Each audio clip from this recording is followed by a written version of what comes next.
This is a production of World Video Bible School. To God be the glory. Where do we go when we die? I suppose this is a question that every man who has ever lived has thought about, because death is something that we all face. As we grow and mature, we see those around us pass on. We see our grandparents die, and maybe later we see our parents pass away as well, maybe even our siblings and friends. And the truth is clear that we too are going to die. And we wonder, what then? You know, a lot of strange ideas have been given to answer this question. Some have suggested reincarnation. That is the idea that if you've lived a good life, you come back in the form of another creature. Some have the idea of a ghost, and they have the idea that you come back as a spirit and you live in the house where you used to dwell. Some have the idea of purgatory. That is, you go to a place of punishment until you've paid your debt, and then you can move on from there. And of course, many people have the idea that you just cease to exist. That is, when you breathe your last breath, that there will be no more conscious existence. But you know, as a Christian, I don't have to engage in a guessing game. I don't have to buy into superstitions or myths, because I can know the answers to the questions, not only where I came from, but also where I'm going. In this lesson, we're going to trace the journey of the human soul, and we're going to let the Bible answer for us, where do we go when we die? Now, the journey of the human soul doesn't actually begin on this earth. It begins in heaven. I want you to listen to Ecclesiastes chapter 12 and verse 7. This is a verse we oftentimes use to discuss death, but I want you to listen particularly to the end of the verse. Then shall the dust return to the earth as it was, and the spirit shall return unto God who gave it. Hebrews chapter 12 and verse 9 calls God the Father of spirits. And so the spirit originally comes from heaven. It comes from God. And so at the point of conception, when the egg meets the sperm and a human life is created, God places a soul. He places a spirit into that new body. You know, the mother and the father give that child his physical characteristics, but they don't give him his soul. God does that. Genesis chapter 1 and verse 26, God said, let us, that is the Godhead, let us make man in our image, after our likeness. Now, what does that mean to be made in the image of God? Primarily, that has reference to the soul of man. He is a being who will now live on for eternity. And so, when a human is conceived, God makes him in the image of God by placing a soul into him. Now, animals don't have that. We are far superior to the animals in that way. Now, from the time that God places a soul into the newly formed human being, it will continue to dwell in that physical body until that person dies. 2 Corinthians 5 and verse 1 says, for we know that if our earthly house, this tent, that's just talking about our physical body, it is a tent, it's a temporary dwelling place for the soul. We know that if our earthly house, this tent, is destroyed, we have a building from God, a house not made with hands, eternal in the heavens. 1 Corinthians 15:54 talks about our physical body and refers to the physical body as corruptible. And so our soul, for the 70 or 80 years that we have this physical body, it dwells in this corruptible, fleshly body. Now, during that time, we worship God with our spirit. It's coming from the physical body, but it emanates ultimately from our soul, from our spirit. John 4:24 says, God is a spirit, and they that worship him must worship him in spirit and in truth. So we engage the physical body, but our spirit is the seat of worship. The spirit is the heart of man. We worship God with our spirit. We love God with our spirit, with our soul. Luke 10 and verse 27, you shall love the Lord your God with all of your heart, with all of your soul, with all of your strength, and with all of your mind. Now, all the while, the physical body is wearing out. Solomon describes this process in Ecclesiastes chapter 12. He says, remember now your Creator in the days of your youth, before the difficult days come. That is, when you begin to get old, the physical body gets old. He says, life becomes harder in many ways. He says, and the years draw near when you say, I have no pleasure in them. Many people, when they get near the end, They're just ready to go and be with the Lord because physically life gets very hard for them. He says, while the sun and the light and the moon and the stars are not darkened. That is, your eyesight begins to fail. You've got to get bifocals. And he says, and the clouds do not return after the rain. In the day when the keepers of the house begin to tremble, he's talking about the hands. They begin to shake. And the strong men bow down. That is, your legs get weak, you fall. He says, when the grinders cease because they are few, you lose your teeth. And he says, and those who look through the windows grow dim. When the doors are shut in the streets and the sound of grinding is low, when one rises up at the sound of a bird, you don't sleep well like you did when you were younger. And all the daughters of music are brought low. That is, you're losing your hearing. Also, they are afraid of height and of terrors in the way. When the almond tree blossoms, your hair turns gray. He says the grasshopper, this very small creature, is a burden. Desire fails. Your desire changes as you get older. He says, for a man goes to his eternal home, and the mourners go about the streets. He says, remember your Creator before the silver cord is loosed, or the golden bowl is broken, or the pitcher is shattered at the fountain, or the wheel broken at the well. That is, you're going to die. Now listen, he says, then the dust will return to the earth as it was. That is, the corruptible body is going to die, it's going to decay, it's going to return to the ground and the elements. Now listen, and the spirit will return to God who gave it. What happens then? What happens when I die? For 75 years or 80 years, however long my soul dwells in this physical body, what happens when the physical body dies?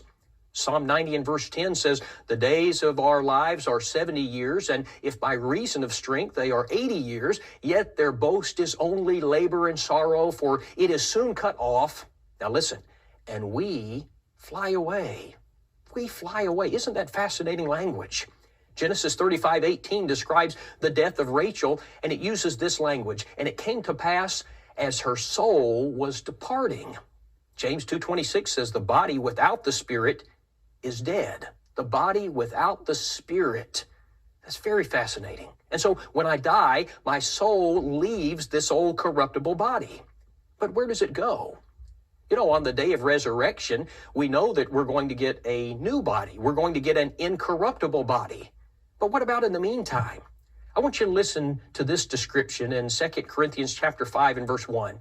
For we know that if our earthly house, this tent, the corruptible body, is destroyed, we have a building from God, a house not made with hands, eternal in the heavens. Right now, we have a tent, we have a temporary body, but we're going to get a building, a lasting body, an eternal body. Verse 4, for we who are in this tent groan, being burdened, not because we want to be unclothed, but further clothed, that mortality may be swallowed up by life. Now, there's some very interesting language here because he speaks about being in this body as being clothed in a tent. And then he speaks about being in the resurrected body as being in a building eternal in the heavens. But then he also speaks about being unclothed. What is it? What's he referring to? When is that going to occur? Well, it's when we die and the soul leaves the physical corruptible body. You see, there will be a period when the spirit or the soul will not have a body. It will be unclothed, if you will. Well, when I die and my spirit leaves my body, where does it go? Now, that's going to take us to the next part of this journey. The entire second section of this chart comprises what is known as Hades. This is the Hadean realm. Now, many people are confused by the term Hades because they think of Hades as referring to hell. They think of it as referring to the place of punishment. And that's not right. The word Hades actually refers to the dwelling place of the dead. It's kind of a holding area for disembodied spirits. The good who die go to Hades. The bad who die go to Hades.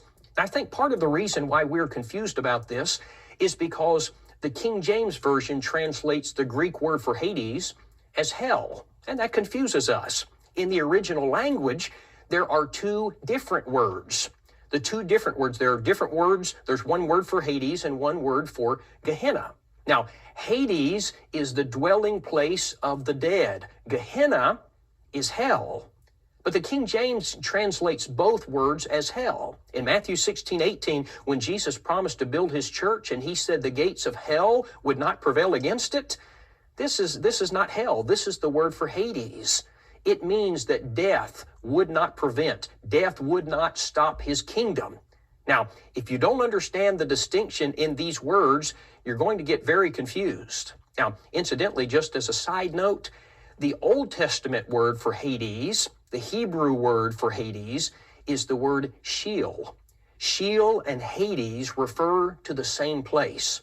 And so once you understand that all people go to Hades when they die, it's going to clear up some things for you. For example, in Acts chapter 2 and verse 31, the Bible refers to Christ after his death as being in Hades. Now, the King James Version says hell, but the word there refers to Hades. Jesus did not go to hell when he died. He went to the Hadean realm, to Hades.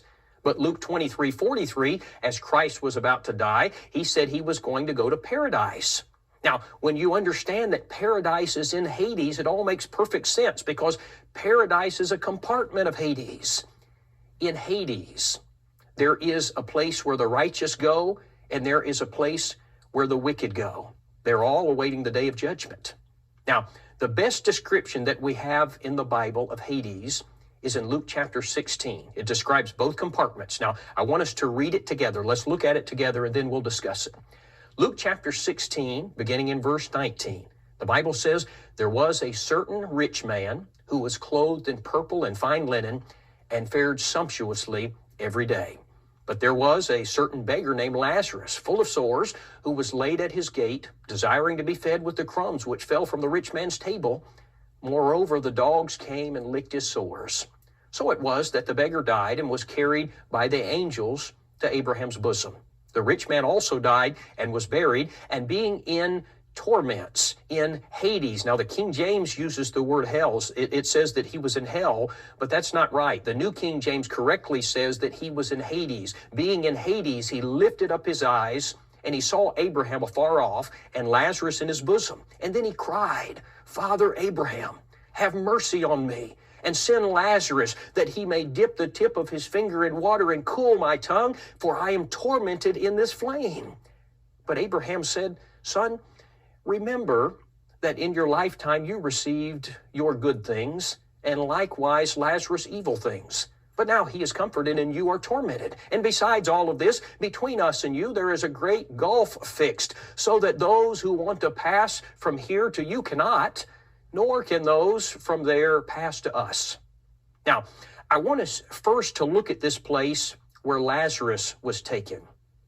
We're told that when Lazarus died, he was carried by angels to Abraham's bosom. Now, this is the compartment of Hades where the righteous go to await judgment. It's the place known as paradise.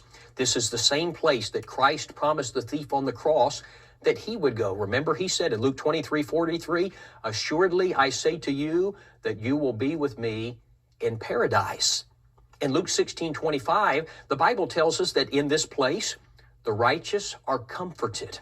In fact, if you study the background, the etymology of the word paradise, it carries with it the idea of a pleasure garden.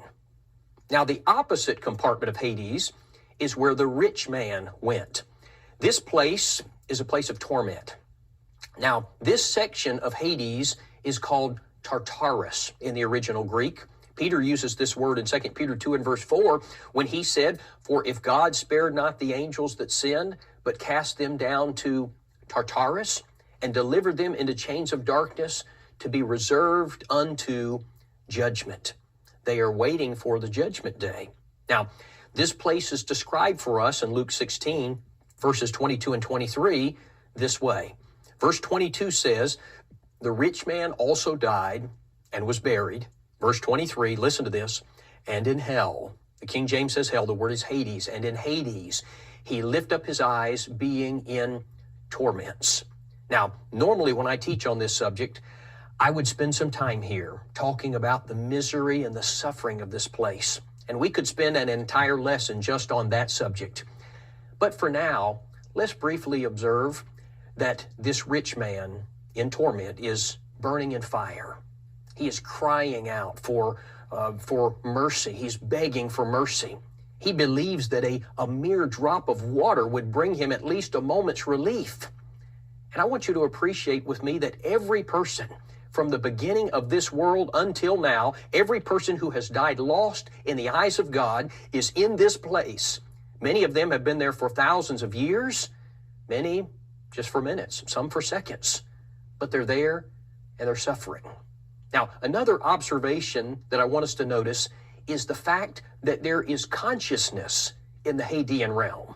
You know, there's a doctrine taught by some in the religious world called soul sleeping.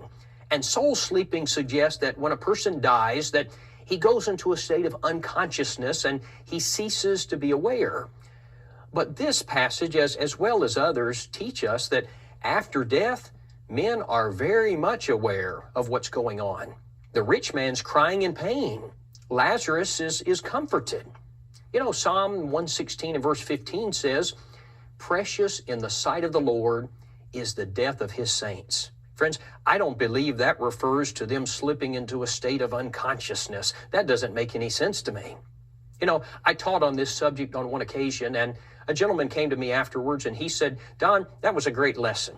He said, "But you need to read this particular passage because you're wrong about there being consciousness in the Hadean realm." And he handed me a piece of paper.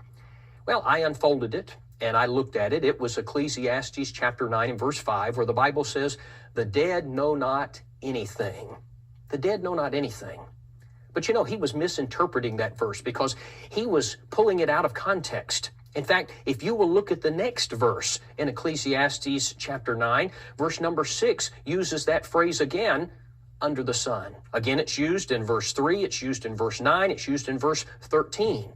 And the context of this passage is things going on in this world, things under the sun, the things on this earth. And the point of the passage is that when you die and you go to paradise or torment, you are no longer aware of what's taking place on this earth.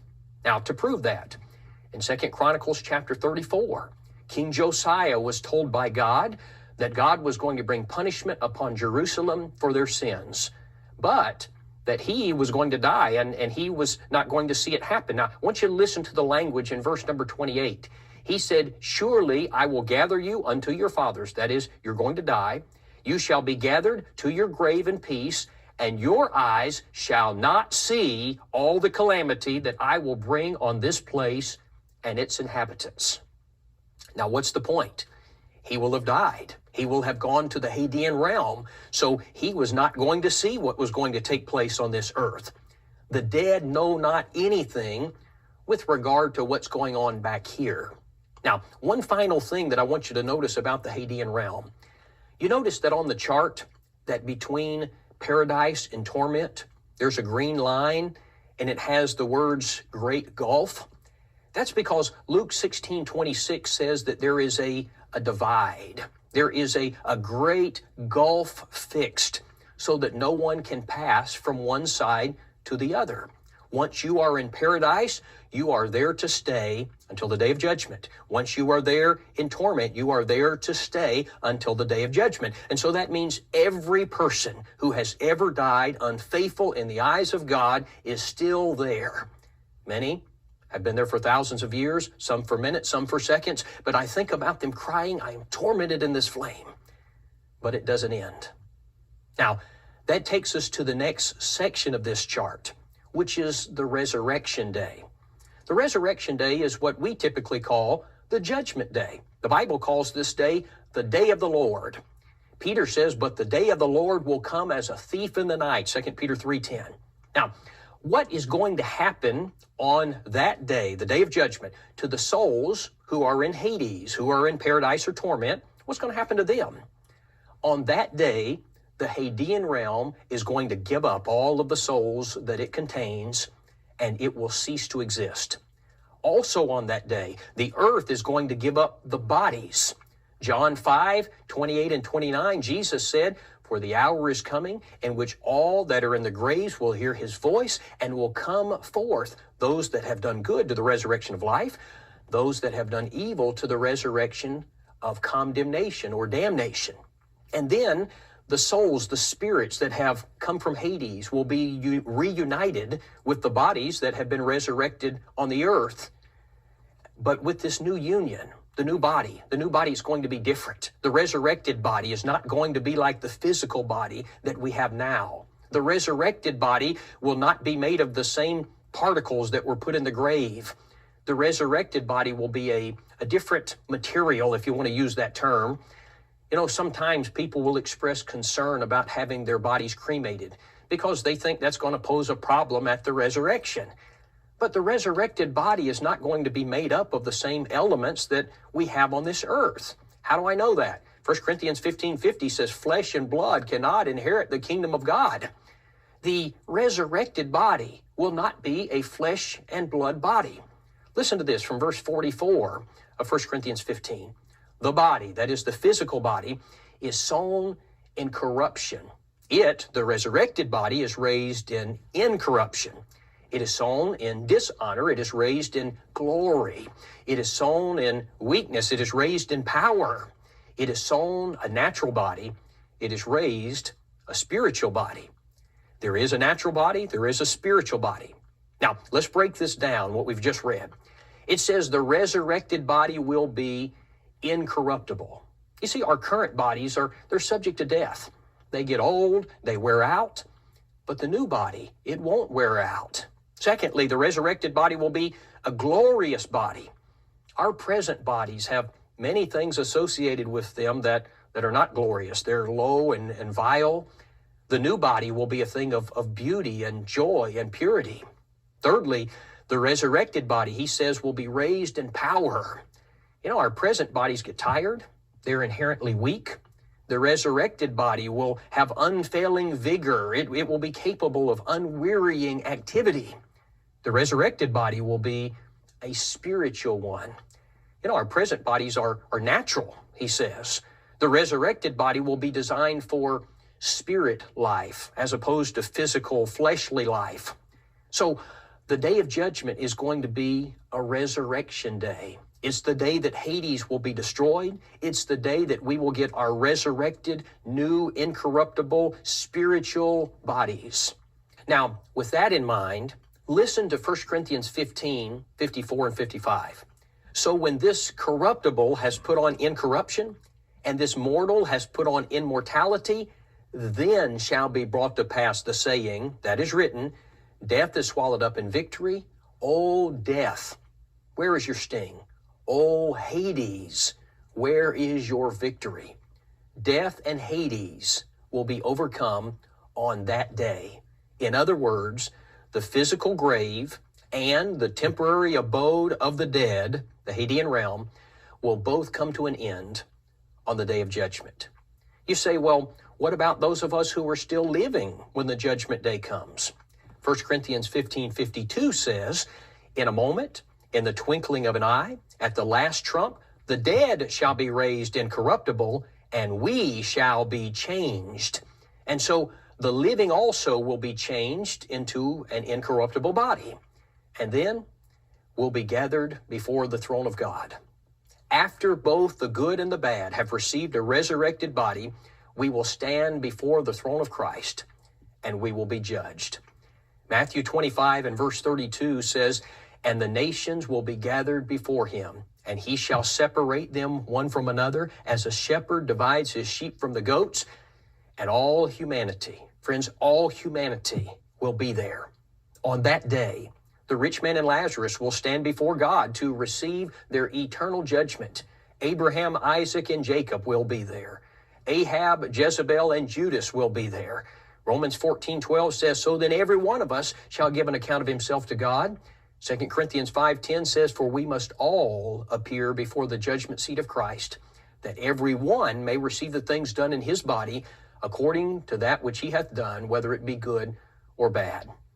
You know, sometimes people will ask, well, what is the point of the judgment? If people have already been in paradise or torment, it seems like they've kind of already been judged. But you see, the judgment day is not a day in which God has to make a judgment call. It's not like God has to weigh the facts and the figures and figure out who is saved and who is lost. He knows that at the very moment that you die. In fact, He knows before you die where you will be eternally. Judgment Day isn't a trial like we might think of. In fact, you might call it the pronouncement of Judgment Day. It's the sentencing day. It's the day that God states the reasons why you were lost or saved. And then He pronounces your eternal sentence or reward. Now somebody says, but you know what, it seems rather unnecessary. Since the righteous and the wicked already know where they will spend their eternities, it seems unnecessary. Friends, let me suggest to you that the Judgment Day is necessary for several reasons. Number one, those who are still living, they haven't been assigned punishment or bliss, and so it's necessary for them. Number two, righteousness must be displayed. Now listen to me. The last time that the world saw Christ, He was dying as a criminal. Remember, He was only seen by His followers after His resurrection. But on the day of judgment, every eye will see Him as the righteous judge. Number three, the Judgment Day is necessary because it will be a day of exposure. The reasons why a man is lost will be stated. The reasons why a man is saved will be heralded. Number four, it is the day when death is finally defeated. You know, for years, I wondered about the meaning of 1 Corinthians 15:26. It says, the last enemy that will be destroyed is death. And I thought to myself, you know, hasn't Christ already defeated death? Did not He do that at His resurrection? And so I was puzzled about this. But listen to the context. Verse number 24. Then comes the end when He delivers the kingdom to God the Father, when He puts an end to all rule and all authority and power, for He must reign until He has put all enemies under His feet. The last enemy that will be destroyed is death. Now, friends, this is talking about the day that the tombs will be emptied and the Hadean world will come to an end. It is this day. The Judgment Day is oh so very necessary. Now, the next part of the chart we're going to talk about is eternity. In Matthew 25:46, the Lord said, and these shall go away into everlasting punishment, but the righteous into life eternal. You know, man has been created in the image of God and thus has been given an eternal soul, and that soul will never cease to exist. Now, the Greek word that's translated as eternal means eternal, everlasting, without end, never to cease, indeterminate as to duration. Now, you'll see in the chart there are two alternatives as to where we will spend eternity. One is a place of eternal bliss. That's the destination of the faithful. It's heaven. And to them the King will say on the day of judgment, come, you blessed of my Father, inherit the kingdom prepared for you from the foundation of the world. Matthew 25:46, He calls this place life eternal. Now, the other destination is a place of eternal torment. It's hell. It's described in Revelation 21:8 as the lake which burns with fire and brimstone, which is the second death. It's the place the Lord has in mind in the judgment scene in Matthew 25, where He says to the sinners, and these shall go away into everlasting punishment. How long then is the punishment in hell going to last? Is the punishment in hell going to be temporary, or are people just going to burn up and cease to exist? No, the Bible says it's going to last eternally. It's going to be everlasting. Revelation 14:11 says, and the smoke of their torment ascends forever and ever, and they have no rest, day or night. Friends, I can't imagine anything more terrifying than that. You know, the man who dies and goes to hell, he has tomorrow and the next day and the next year and the next 100 years and a million years from now, he will still be suffering and burning and continuing to exist. Each day that passes, he's no closer to the end. Now, you know, we're speaking rather accommodatively because there is no time in eternity. He will simply be suffering forever. The soul of man enters the physical body at the point of conception, and at death, it goes into Hades, where it remains as a spirit until the day of resurrection. On that day, It reunites with the body, the new incorruptible body, and then that soul and the new body will spend eternity in heaven or hell. Now, we've been discussing the future of our souls, but let's bring the discussion back home to where you and I live. If you go back to the beginning of the chart, you will notice that on the earth, there are two categories, the saved and the lost. And everyone on earth fits into one of these two categories. You'll also notice that the saved and the lost are traveling on different pathways. Notice that for the saved, for the righteous, the pathway representing death is very narrow. Now that's because Matthew 7:14 says, "Straight is the gate and narrow is the way that leads to life, and few there be that find it." Notice also that for the lost, their pathway for death is wide. And that's because Matthew 7:13 says, "Wide is the gate and broad is the way that leads to destruction, and there are many who go in by it." And perhaps the most important thing to notice is that after death, the saved and the lost end up in different locations. And friends, where you will go when you die depends on where you are heading while you're alive. Every person alive today is on one of two paths. It is either the narrow path that leads to heaven, or it is the wide path that leads to hell. If you died today, what does eternity hold for you? If you died in the next few moments, where would you be when you opened your eyes? What would you see? Seconds from now, what would you see? Would it be angels carrying you to paradise, or would you lift up your eyes being in torment?